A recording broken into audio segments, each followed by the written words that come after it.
পারবে না। তুমি কেন এখানে এসেছো? আমার ছেলের জীবনটা নষ্ট করে দিয়ে এখন মজা দেখতে এসেছো? এইসব আপনি কি বলছেন?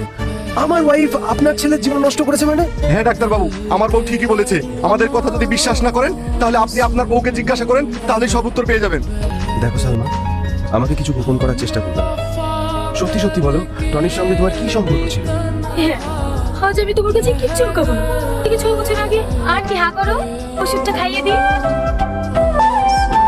পাগলি মেয়েটা না, আমি একটু অসুস্থ হলে ছুটতে চলে আসে। মায়ের শরীর খারাপ হলে মেয়ে কি না এসে থাকতে পারে? আরে হ্যাঁ মা, এইসব কথা সব মেয়েরাই বলে, কিন্তু বিয়ের পরে সব পাল্টে যায়।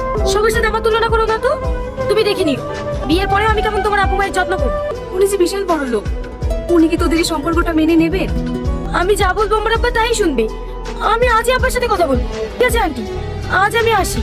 আব্বা, টনি খুব ভালো ছেলে, তুমি তো জানো ওর সাথে আমার 5 বছরের সম্পর্ক।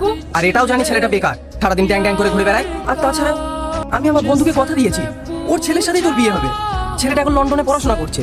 আর তাছাড়া তুইও একজন মেডিকেল স্টুডেন্ট হয়ে এরকম একটা বেকার ছেলেকে কিভাবে বিয়ে করতে পারিস?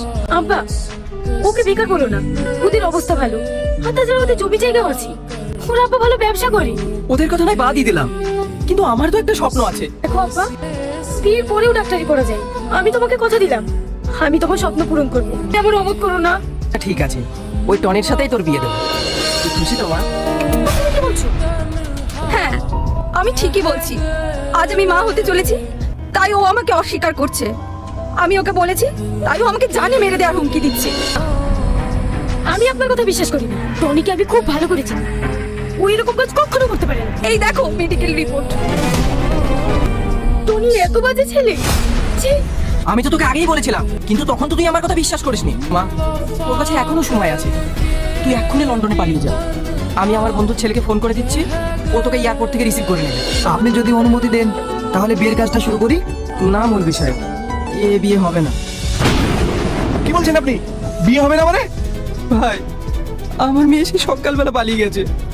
আমি অনেক চেষ্টা করেছি ওকে খোঁজার, কিন্তু পাইনি। মেয়েটা যে কার সাথে কোথায় গেল আমি কিচ্ছু বুঝতে পারছি না। সেদিনের পর আমার জন্য পাগল হয়ে গেছে। তো যতই পাগল হোক, আমি ওকে ক্ষমা করতে পারি। যে ছেলেটা তার ভালোবাসার জন্য পাগল হয়ে যেতে পারে, সে কখনো একটা মেয়েকে ধোকা দিতে পারে না।